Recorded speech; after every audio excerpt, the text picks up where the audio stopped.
Yuk, mulai. Baik, Assalamualaikum warahmatullahi wabarakatuh. Waalaikumsalam Waalaikumsalam warahmatullahi wabarakatuh. wabarakatuh. Selamat malam, salam sejahtera bagi kita semua. Sebelumnya mohon maaf kepada kawan-kawan telah mengganggu waktu istirahatnya. Kami dari kelompok 1 mohon izin untuk mempresentasikan mengenai analisis ekonomi regional Provinsi Bali dengan nama kelompok yaitu Alvan Supriyansyah, Marisa Wahyu Anita, Miftahur Rohimah, dan juga Muhammad Bagus Wirdama serta saya Muhammad Zaran Aryansyah. Mungkin tanpa berlama-lama lagi karena waktu sudah malam, kami akan lanjut ke latar belakang dan hasil analisisnya. Next, Farel, tolong. Belum itu. Sebelumnya lagi.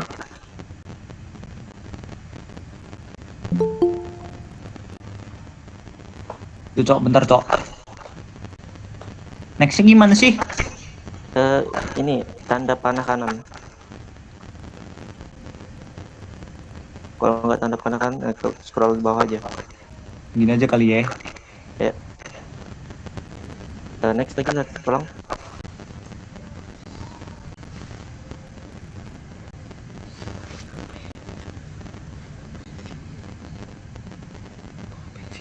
Cok, gaul cok. Coba cok. Gimana sih caranya? Oh ya gini deh. Ini ya? Satu lagi, next lagi satu. Ini? Oke. Sip. Yang pertama latar belakang Provinsi Bali. Kita tahu bahwa sebenarnya pembangunan ekonomi regional itu merupakan bagian penting dalam pembangunan nasional karena setiap daerah itu memiliki potensi dan permasalahan ekonomi yang berbeda.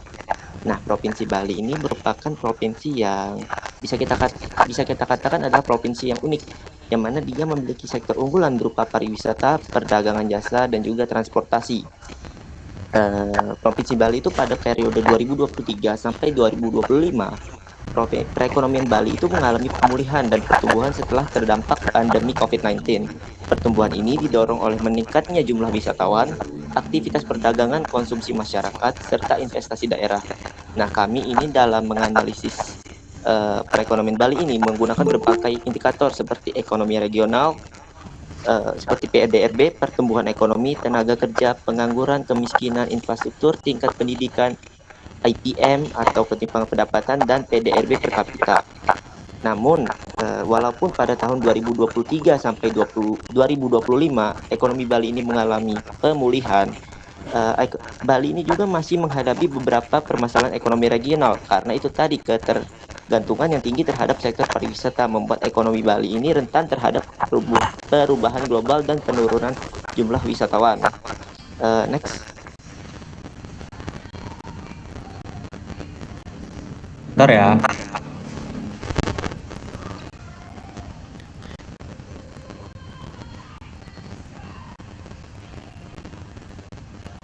Selanjutnya, untuk metode penelitian, kami sebagai peneliti itu memiliki pendekatan riset yang berupa menggunakan metode deskriptif kuantitatif dengan pendekatan studi kasus pada Provinsi Bali selama periode penelitian 2023 sampai 2025.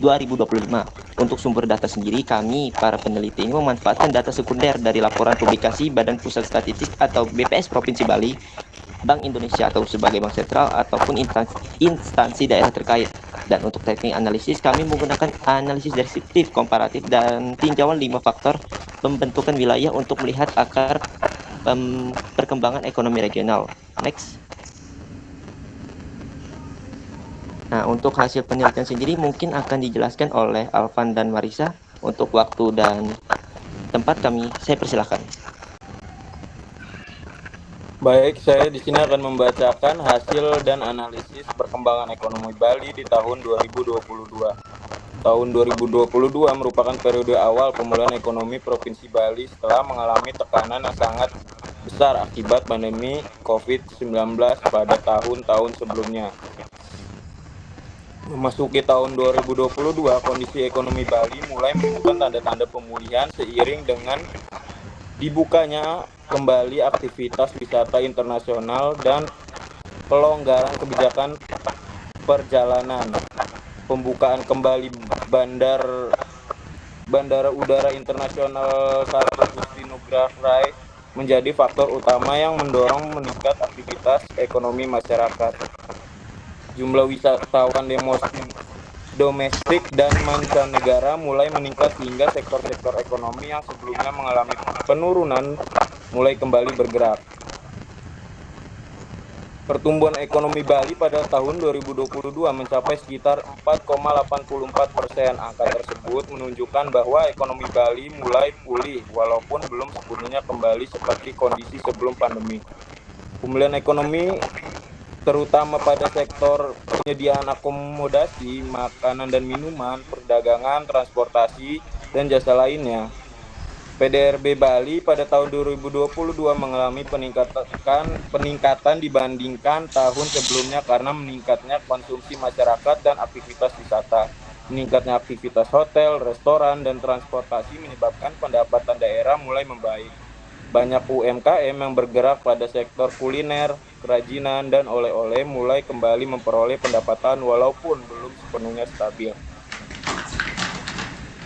Lanjut perkembangan ekonomi Bali tahun 2023. Pada tahun 2023, ekonomi Bali tumbuh lebih kuat dengan pertumbuhan sekitar 5,71%.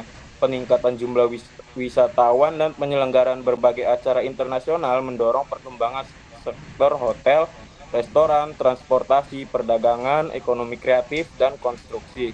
Tingkat pengangguran dan kemiskinan menurun, sedangkan pendapatan masyarakat meningkat. Di sisi lain, pertumbuhan pariwisata yang pesat menimbulkan masalah baru seperti kemacetan lalu lintas, peningkatan sampah, tekanan terhadap lingkungan, alih fungsi perlahanan, serta ketimpangan pembangunan yang masih terpusat di wilayah Bali Selatan.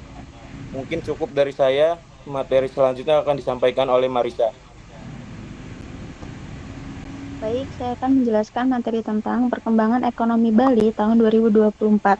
Pada tahun 2024, kondisi ekonomi Bali itu semakin stabil dan mendekati kondisi normal sebelum pandemi COVID-19. Pertumbuhan ekonomi Bali pada tahun 2024 berada sekitar 5,5%. Walaupun sedikit lebih rendah dibandingkan tahun 2023, pertumbuhan tersebut tetap menunjukkan bahwa kondisi ekonomi Bali masih berkembang dan cukup baik. Peningkatan pertumbuhan ekonomi Bali itu dipengaruhi oleh meningkatnya konsumsi masyarakat, investasi, perdagangan, aktivitas wisata, serta pembangunan infrastruktur. Kemudian, masalah kemacetan semakin meningkat terutama di Bali Selatan. Pertumbuhan kendaraan pribadi dan aktivitas wisata menyebabkan kapasitas jalan tidak lagi mampu menampung mobilitas masyarakat dan wisatawan. Pemerintah daerah itu mulai membahas pembangunan MRT Bali sebagai solusi jangka panjang untuk mengurangi kemacetannya. Kemudian, perkembangan ekonomi Bali tahun 2025. Pada tahun 2025, kondisi ekonomi Provinsi Bali semakin menunjukkan stabilitas setelah mengalami proses pemulihan pasca COVID-19. Pertumbuhan ekonomi Bali tahun 2025 diperkirakan berada pada kisaran 5,5 sampai 5,8%. Pertumbuhan tersebut didorong oleh meningkatnya aktivitas hotel, perdagangan, transportasi, ekonomi kreatif, konstruksi, jasa hiburan, serta investasi properti. PDRB Bali juga mengalami peningkatan karena konsumsi masyarakat dan investasi terus berkembang. Aktivitas ekonomi masyarakat mulai lebih stabil dibandingkan dengan tahun-tahun sebelumnya. Namun, di balik pertumbuhan ekonomi yang cukup tinggi, Bali itu masih menghadapi berbagai permasalahan pembangunan yang cukup kompleks. Salah satu masalah utamanya itu adalah overtourism. Jumlah wisatawan yang terlalu besar menyebabkan beberapa kawasan wisata mengalami kepadatan yang berlebihan, seperti wisatawan Canggu, Seminyak, Kuta, Uluwatu, serta Ubud.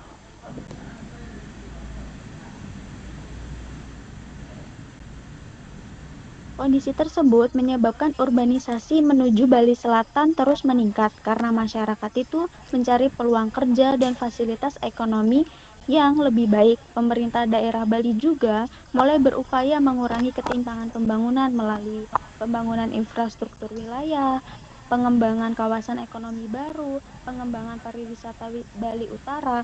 Tapi proses pemerataan pembangunan itu masih membutuhkan waktu yang panjang karena pembangunan ekonomi Bali selama bertahun-tahun itu lebih banyak terpusat di wilayah selatan dibandingkan wilayah-wilayah yang lainnya. Cukup, materi selanjutnya akan dijelaskan oleh Miftah. Baik, terima kasih atas kesempatannya. Boleh di next, Farel? Lagi? Satu lagi. Oke, terima kasih. Baik, di sini saya akan membahas tentang 5 faktor pembentuk wilayah yang mempengaruhi perkembangan ekonomi regional Provinsi Bali pada tahun 2023 sampai 2025. Nah, dalam analisis kita, itu kan kita mau membahas hal ini, yaitu tentang kualitas sumber daya manusia, peran pemerintah, modal dan investasi, teknologi, serta sumber daya alam. Nah, kelima faktor ini saling berhubungan nih teman-teman dalam mendukung pertumbuhan ekonomi Bali setelah masa pandemi COVID-19. Yang pertama, di sini aku membahas tentang sumber daya manusia. Jadi, sumber daya manusia atau SDM itu menjadi faktor penting karena kualitas masyarakat itu masih sangat mempengaruhi perkembangan ekonomi suatu daerah. Nah, berdasarkan hasil analisis kelompok kami, kualitas sumber daya manusia di wilayah Bali itu mengalami peningkatan dari tahun 2023 sampai tahun 2025. Nah, hal ini dapat kita lihat dari meningkatnya indeks pembangunan manusia. IPM Bali itu meningkat sekitar 77,10 tahun 2023 menjadi 79,37 pada tahun 2025. Nah, peningkatan ini menunjukkan bahwa kualitas pendidikan, kesehatan, kesejahteraan masyarakat Bali itu semakin membaik. Nah, selain itu teman-teman, jumlah angkatan kerja juga meningkat nih setiap tahunnya. Artinya, semakin banyak masyarakat yang ikut dalam kegiatan ekonomi dan mencari pekerjaan. Sedangkan di sisi lain, jumlah pengangguran itu mengalami penurunan. Pada tahun 2023, jumlah pengangguran itu sekitar 72.000 jiwa. Kemudian turun menjadi sekitar 40.000 jiwa pada tahun 2025.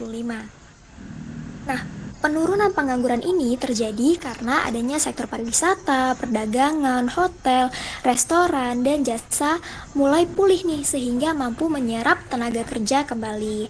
Tingkat kemiskinan di Bali juga mengalami penurunan dari 19.000 jiwa pada tahun 2023 menjadi sekitar 17.000 jiwa pada tahun 2025. Nah, ini menunjukkan nih bahwa kondisi ekonomi masyarakat Bali itu mulai membaik setelah pandemi. Kemudian yang kedua tentang faktor utamanya tentang peran pemerintah. Jadi pemerintah itu memiliki peran penting dalam mendukung pembangunan ekonomi regional di Bali. Peran pemerintah terlihat melalui pembangunan infrastruktur, pelayanan kesehatan, pendidikan, dan kebijakan pemerataan ekonomi. Salah satu contohnya adalah pembangunan dan pengembangan infrastruktur jalan untuk mendukung mobilitas masyarakat dan aktivitas pariwisata. Nah, bisa kita lihat panjang jalan di Bali itu mencapai sekitar 80.535 km dan terus dipertahankan untuk mendukung konektivitas antar wilayah. Nah, selain itu pemerintah juga meningkatkan nih fasilitas kesehatan. Jumlah rumah sakit itu meningkat dari 55 rumah sakit pada tahun 2023 menjadi 68 rumah sakit pada tahun 2025. Nah, peningkatan fasilitas kesehatan ini bertujuan untuk meningkatkan pelayanan kesehatan masyarakat dan kesejahteraan penduduk Bali. Nah, dalam bidang pendidikan, jumlah pengangguran tingkat swasta juga mengalami peningkatan nih. Jumlah perguruan tingkat swasta itu mengalami peningkatan. Hal ini menunjukkan adanya dukungan pemerintah terhadap peningkatan kualitas pendidikan dan tenaga kerja. Pemerintah juga berupaya mengurangi ketimpangan pembangunan antar wilayah melalui pembangunan transportasi terintegrasi dan pemerataan pembangunan ekonomi. Nah, selain itu teman-teman, pemerintah juga mulai mendorong pengembangan ekonomi kreatif, digitalisasi UMKM, dan pembangunan ekonomi hijau agar ekonomi Bali tidak hanya bergantung pada sektor pariwisata. Kemudian yang ketiga tentang modal dan investasi. Investasi menjadi salah satu pendorong utama nih dalam pertumbuhan ekonomi Bali. Peningkatan investasi menyebabkan aktivitas ekonomi di Bali berkembang lebih cepat, terutama pada sektor pariwisata, perdagangan, hotel, restoran, dan properti yang sudah saya sebutkan tadi. Dan hal ini terlihat dari meningkatnya nilai PDRB Bali dari sekitar 80.000 pada tahun 2023 menjadi lebih dari 93.000 pada tahun 2025. Nah, investasi yang masuk ke Bali membantu membuka lapangan pekerjaan baru, meningkatkan pendapatan masyarakat, dan mempercepat mempercepat pembangunan infrastruktur ekonomi. Selain itu, investasi juga mendukung nih perkembangan UMKM dan sektor ekonomi kreatif. Tapi investasi di Bali ini masih belum merata nih teman-teman, karena sebagian besar masih berpusat di wilayah Bali Selatan seperti Denpasar. Sedangkan wilayah Bali Utara dan Timur itu masih mengalami keterbatasan investasi dan pembangunan. Karena itulah pemerintah perlu mendorong nih pemerataan investasi agar pembangunan ekonomi itu dapat dirasakan oleh seluruh masyarakat Bali. Selanjutnya, faktor utamanya yaitu teknologi. Perkembangan teknologi ini memiliki pengaruh besar terhadap perkembangan ekonomi di Bali. Teknologi itu membantu masyarakat dan pelaku usaha untuk menjalankan aktivitas ekonomi agar lebih cepat dan efisien. Selama tahun 2023 sampai 2025, banyak UMKM di Bali itu mulai menggunakan teknologi digital seperti pembayaran digital, pemasaran online, media sosial, dan aplikasi wisata. Nah, digitalisasi ini membantu pelaku usaha memperluas pasar dan meningkatkan pendapatan mereka. Teknologi juga membantu perkembangan sektor pariwisata karena wisatawan lebih mudah nih dalam melakukan pemesanan hotel, transportasi, dan pembayaran secara online. Selain itu teman-teman, perkembangan teknologi itu didukung oleh peningkatan pendidikan dan infrastruktur di Bali. Tapi perkembangan teknologi juga membutuhkan kualitas sumber daya manusia yang baik agar masyarakat itu mampu nih memanfaatkan teknologi secara maksimal. Yang terakhir yaitu faktor sumber daya alam atau ekologi. Jadi, Bali itu memiliki sumber daya alam yang sangat besar ya teman-teman, seperti pantai, pegunungan, sawah, budaya dan lingkungan alam yang menjadi daya tarik utama sektor pariwisata. Nah, keindahan alam Bali ini menjadi faktor penting dalam meningkatkan jumlah wisatawan dan pertumbuhan ekonomi daerah. Selain mendukung pariwisata, sumber daya alam juga mendukung nih sektor pertanian dan mata pencaharian masyarakat desa. Tapi, perkembangan pariwisata yang terlalu cepat juga menimbulkan berbagai masalah lingkungan, contohnya seperti meningkatnya sampah plastik, kemacetan, pencemaran lingkungan, dan alih fungsi lahan pertanian menjadi hotel atau villa.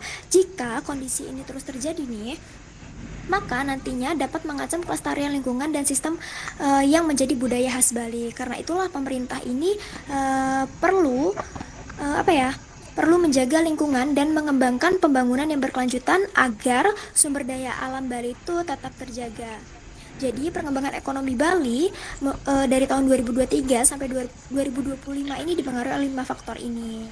Dan 5 faktor ini tuh saling mendukung dalam meningkatkan pertumbuhan ekonomi Bali setelah pandemi. Mungkin cukup presentasi dari saya. Materi selanjutnya akan dijelaskan oleh Bagus.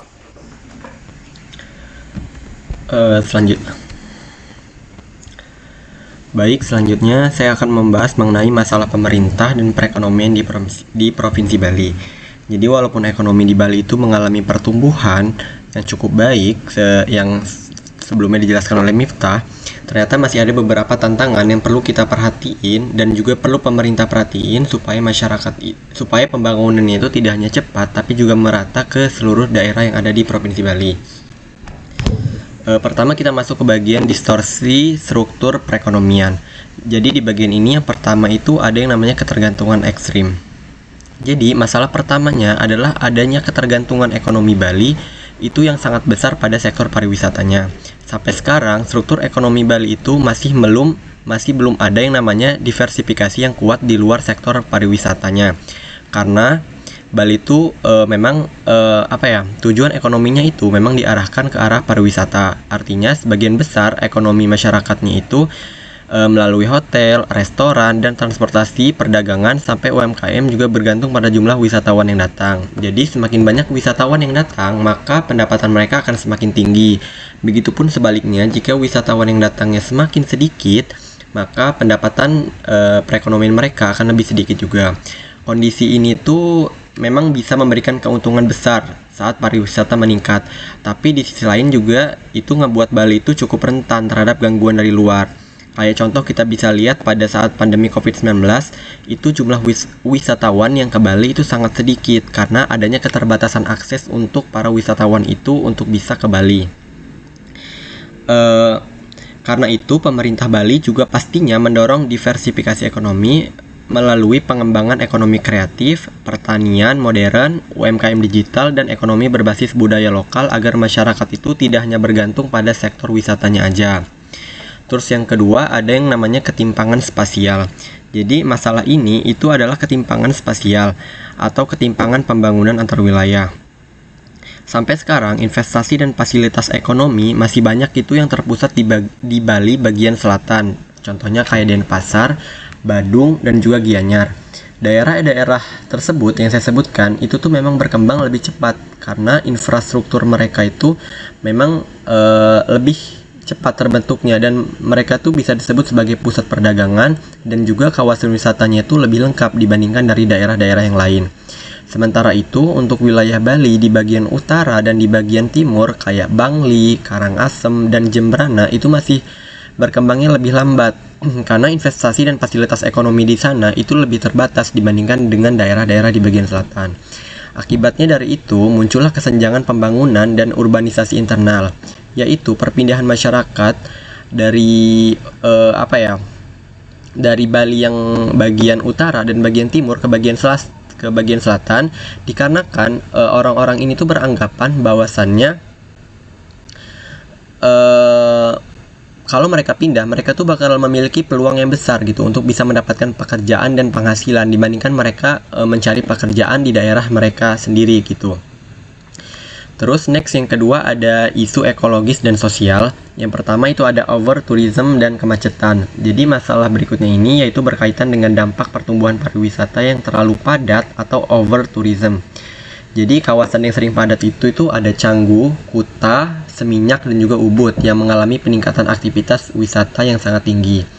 Kepadatan ini tuh memicu lalu lintas yang cukup serius karena banyak wisatawan itu yang tinggal di Bali dan mereka tuh menggunakan kendaraan untuk melakukan segala aktivitasnya di Bali. Dengan mereka menggunakan banyaknya kendaraan di Bali, dampaknya itu bukan hanya memperlambat mobilitas masyarakat saja, tetapi juga dapat meningkatkan biaya transportasi dan juga menurunkan kenyamanan bagi warga sekitar.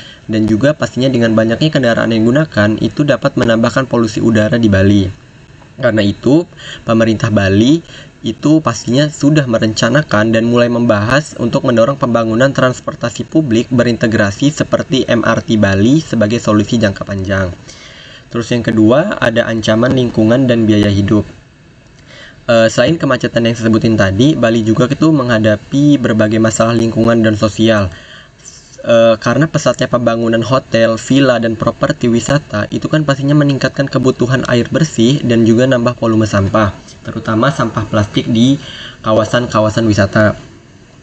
Alih fungsi lahan juga banyak di sana. Bahkan kayak pertanian juga lahan pertanian juga semakin berkurang di sana.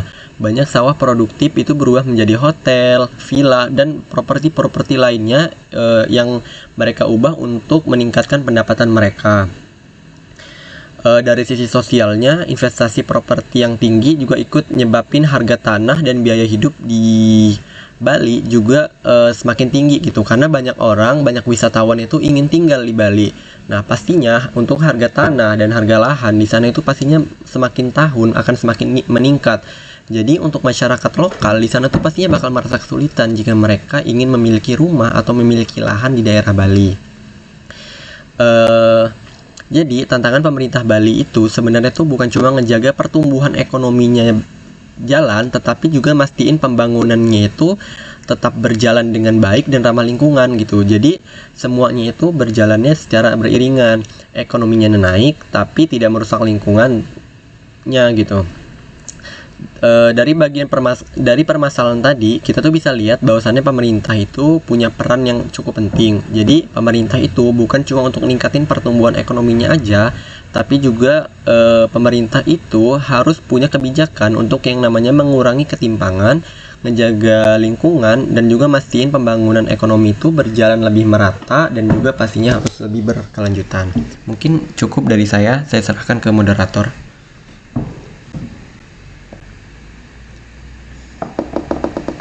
Baik, terima kasih kepada para pemateri dan teman-teman yang telah mendengarkan.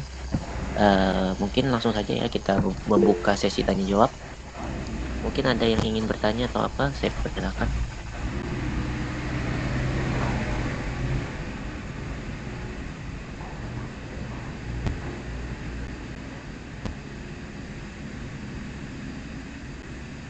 Ayuni deh boleh, Ayuni. Baik, terima kasih. Saya perwakilan dari kelompok 5.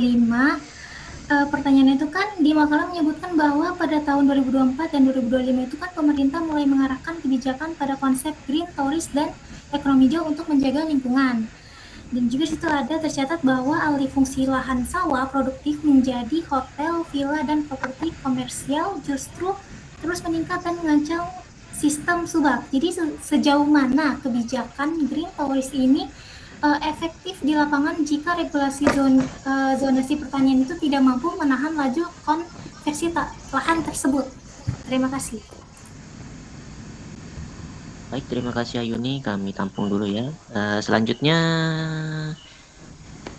Galuh, boleh deh Galuh. Baik, terima kasih kepada masyarakat. Nah, jadi saya perwakilan dari kelompok 3. Tadi dijelaskan bahwa ekonomi Bali sangat bergantung pada sektor pariwisata. Nah, jika suatu saat terjadi krisis global atau penurunan jumlah wisatawan seperti saat pandemi, sektor apa yang paling realistis untuk menjadi penopang ekonomi Bali dan mengapa? Terima kasih. Baik, terima kasih. Selanjutnya, Rijik, boleh Rijik, Mas Rijik, silakan Mas Rijik. Tadi kalau tanya apa? Aku sama sih.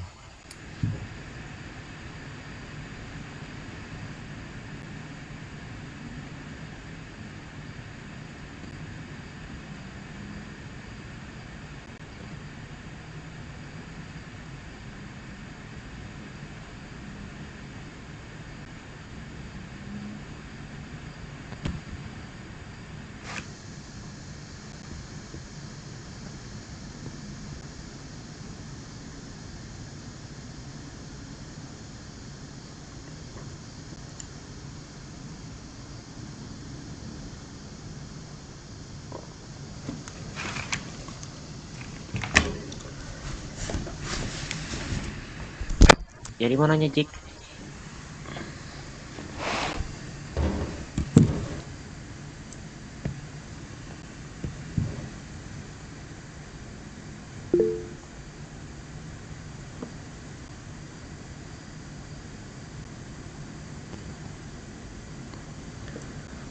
Boleh, Dian?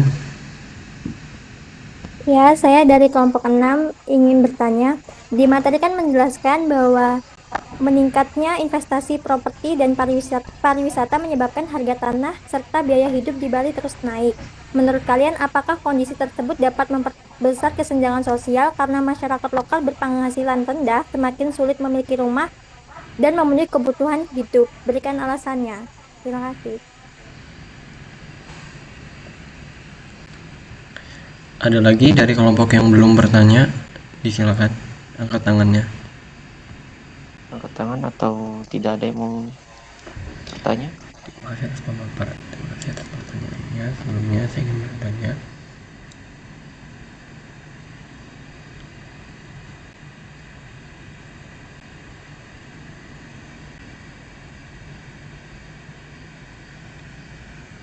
Itu ada yang bertanya di presentasi aku. Tolong kamu jawab ya. Kamu buat jawaban yang bikin dia malu gitu loh, kayak Ada yang mau ditanyakan lagi? dibahas gitu.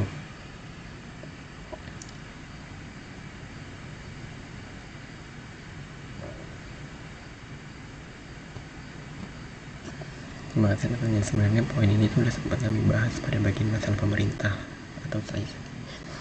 Jadi menurut kelompok kami, kondisi itu memang berpotensi memperbesar kesenjangan sosial. Alasannya itu ada karena meningkatkan investasi di sektor properti dan pariwisata. Alasannya karena Halo. Kelompok 2 mau tanya apa saja komoditas. Boleh Rijik, Mas Rijik, ayo. Boleh nggak? Boleh Apa banget, Mas saja Rijik. komoditas unggulan yang menjadi sektor penggerak ekonomi di Provinsi Bali? Terima kasih. Bali United ya, Jack. Dampaknya Bali Nuraga. menurut kelompok kami, kondisi tersebut itu Bali memang United berpotensi aja, memperbesar Jack. kesenjangan sosial. Alasannya karena meningkatnya investasi di sektor properti dan pariwisata memang mendorong pertumbuhan ekonomi. Bayangkara, kalau nggak Bayangkara. Juga menyebabkan harga tanah dan biaya hidup itu meningkat cukup cepat. dampaknya.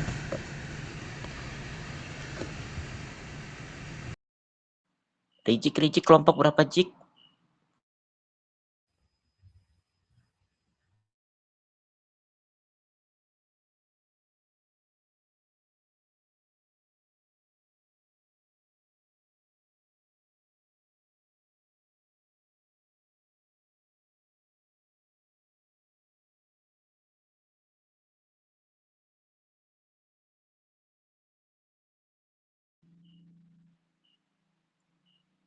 Baik, ini udah ada kelompok 4, kelompok 3, kelompok 6, dan kelompok 2. Kelompok 1 dan 5 mungkin mau bertanya? Kelompok 1 kita, Jaran. Oh iya, astagfirullahaladzim. Kelompok 5 mungkin ada yang mau bertanya mungkin?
Baik, kalau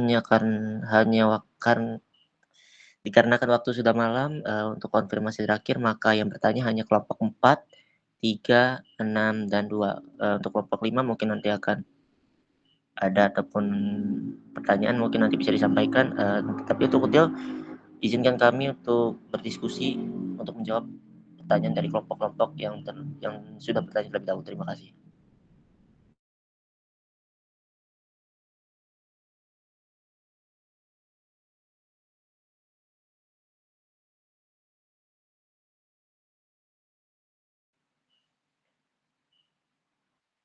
Baik, Bagus, silakan duluan Bagus, maupun jawabannya Rijik, Bagus, boleh, boleh, boleh.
Baik, selanjutnya mungkin saya akan menjawab pertanyaan dari Ayuni. Pertanyaannya adalah, Sejauh mana kebijakan green tourism ini efektif di lapangan jika regulasi zonasi pertanian tidak mampu menahan laju konversi lahan tersebut?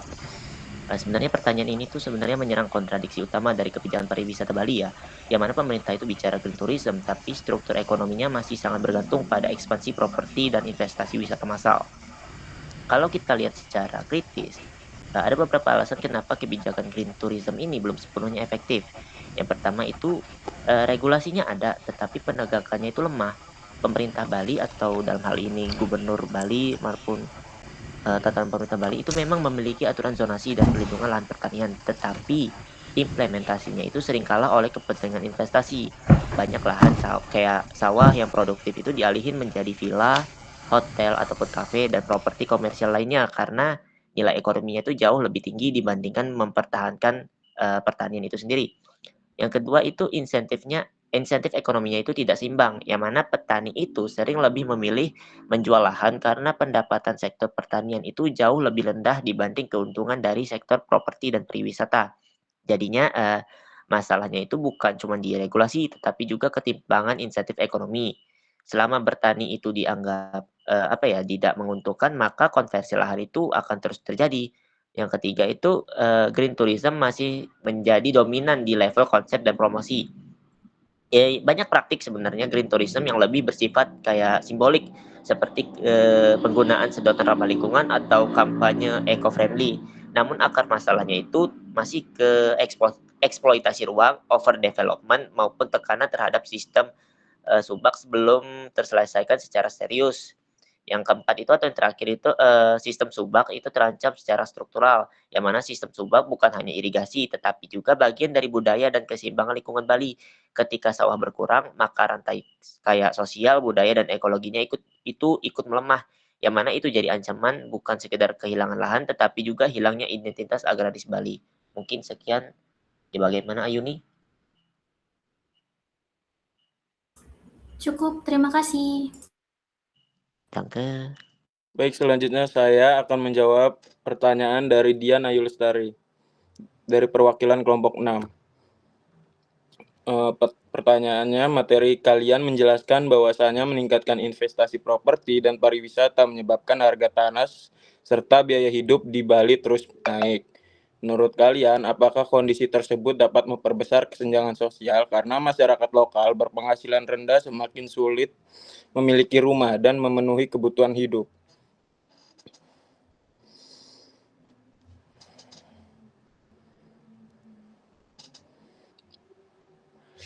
Dijelaskan pada halaman 16 pada bagian perkembangan ekonomi Bali tahun 2025.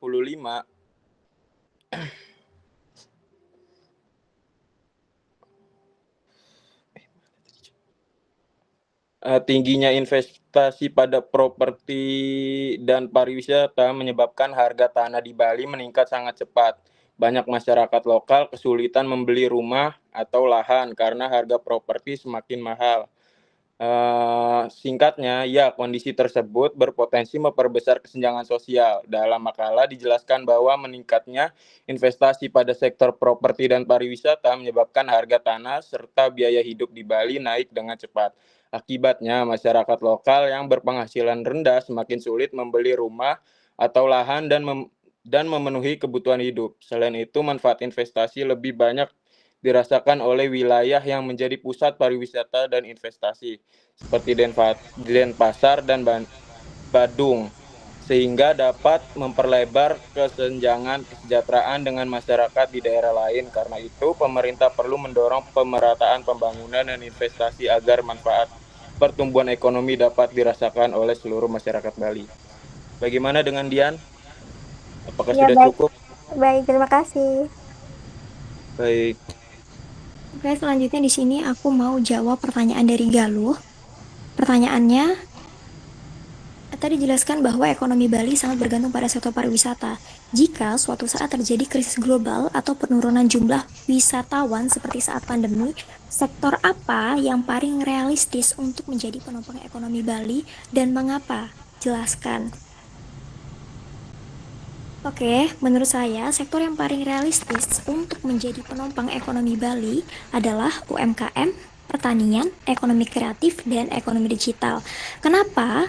Karena sektor-sektor ini tuh tidak hanya bergantung pada wisatawan asing dan masih bisa berjalan nih walaupun jumlah wisatawan menurun seperti pada saat pandemi. Contohnya seperti usaha kuliner, kerajinan tangan, kopi, kemudian pakaian dan penjualan online. Selain itu, pertanian juga tetap dibutuhkan masyarakat sehingga bisa membantu menjaga ekonomi daerah.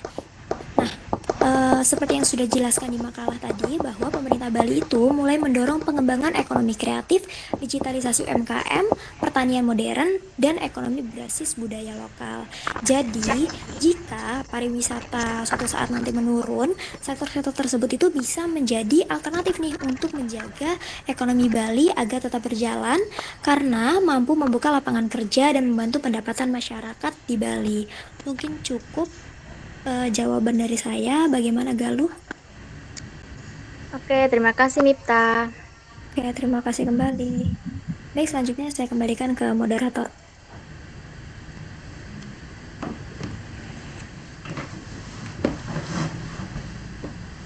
Baik, terima kasih kepada kawan-kawan yang telah bertanya dan yang telah menjawab pertanyaan. Mungkin sekian dari kelompok kami.